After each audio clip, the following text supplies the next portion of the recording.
Hi, everybody. The title of this little podcast is To Lock Down or Not to Lock Down. Now, you know there was a lot of consternation because Donald Trump has been talking about getting the economy going in this 3-week period. However, when I look around the world, I see a lot of countries, for example, South Africa, are thinking about a 3-week lockdown. What is the magic they think can be achieved in 3 weeks? Or do they know something that we don't know? That's the big question. Or are they pinning their hopes, in America's case, on spring sorting the problem out?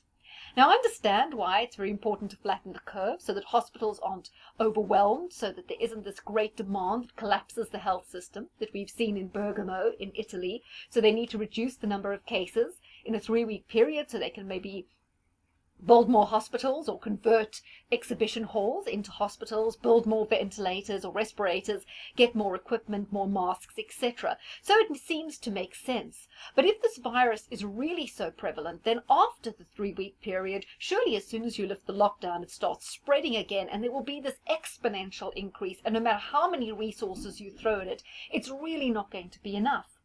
So what is this all about? The strange thing is every country seems to be on an exact same script for this one, because whether you talk to people in Chile, you talk to people in South Africa, Australia, exactly the same things seem to be happening, from both the panic buying to the government response to the media response. There seems this uniformity of action all over the world, which maybe in some ways we shouldn't be surprised at, but I'm kind of suspicious. It almost seems that there was maybe an action plan that's been brought forward, or possibly, like I said from the beginning, there's this kind of feeling that I have that this may be a drill. Well, you know, until it progresses further, we really don't have enough information yet because the numbers are incredibly small. But then, like every pandemic has to start somewhere, right? So what is the trajectory? Is it all about control?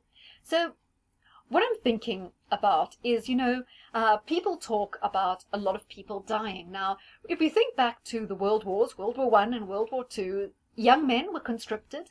They were sent out to fight in the war, to fight the enemy, and to probably die.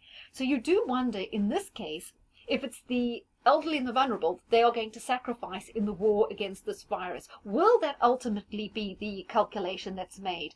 Is it case save future generations by saving the economy but sacrifice certain people now? Is that a calculation that they are prepared to make or going to make? Is it something that they need to make? I mean, it's up for everyone to decide that as well.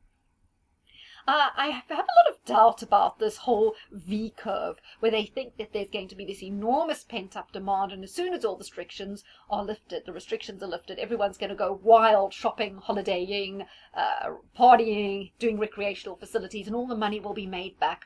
I'm rather skeptical about that, because the economy is not like a Netflix program. You don't decide to pause it while you go and make a cup of tea and have a snack, and then you come back, unpause it, continue watching the shows if you never went away in exactly the same manner. I'd say the economy can go to the wall in a very short space of time. Plus all these stimulus packages, all the extra money being thrown at it, where is this going to be recouped? We're all stocking up money, we're stocking up debt for a later phase. Plus the fact that while our Western stock markets are in free fall, predatory nations, particularly China, but I'm not just blaming the Chinese, because we all know that the Chinese Communist Party, not the Chinese people, work in tandem with many of the elite of the world, the technocrats.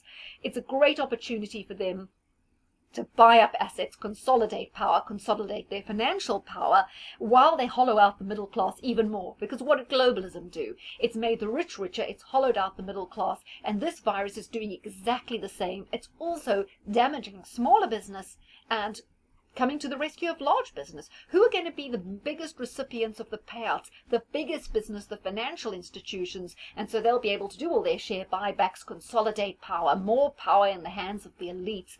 Plus there's all the control elements to everything that's happening. Will we ever regain our civil liberties? Now, I'm all for taking the virus seriously, of course I am, but I'm also for acknowledging that there may be a bigger game at play here.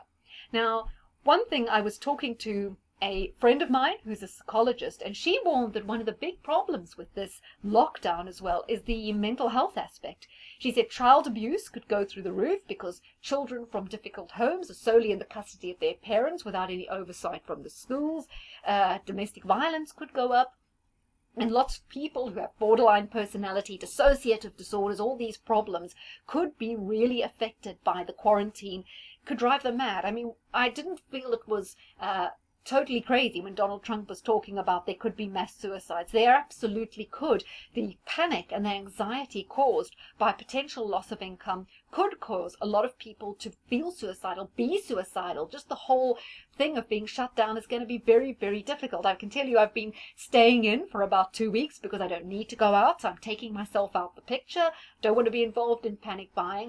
The less people out there, the better, of course. But it's hard. It's hard. I've got lots to do, loads of hobbies. I usually work from home anyway. There's no real reason to feel blue, but you do. It has a bad mental effect on you, and I think a lot of people are only in their first day. They're still going to be feeling it. So I'm just thinking of that particular aspect of it as well.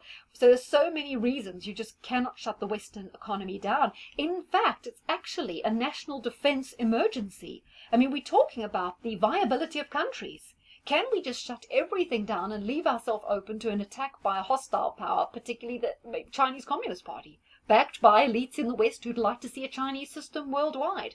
I think that Donald Trump is seeing that. He's seeing the virus as a problem, but I think he's seeing the bigger problem is the collapse of capitalism, the collapse of the West as we know it, and an increasingly authoritarian regimes all over the world. That is, of course, the danger. How are we going to fight this virus without losing our freedoms, losing our financial system? Because, Saturn, Pluto, Saturn in Capricorn, the financial system, Pluto, total destruction. Maybe this is the whole reset, but we've got to make sure it's a reset in a positive way, not a reset in a way that's going to give the kind of globalist elites more power. So I can see both sides of the argument as I look at it, but obviously on this channel we always like to look behind. We like to look at who's pulling the strings and to think a little bit further than just the virus or just what's happening. I mean, absolutely all this working from home is totally going to play into the hands of the green agenda, because they can sell it to, well, you worked at home during the virus, you're going to do a lot more of that. All the traveling that was stopped helped the environment. So you can see so many agendas at play, but let's ask ourselves, what is this lockdown achieving? Is it going to kill the economy and kill the virus, or is it going to do neither? Maybe it will do neither, and it'll do a lot of damage in that case. Thanks, guys. Stay safe, stay well. This is a quick, short one, really, and I hope it provides some good discussion points.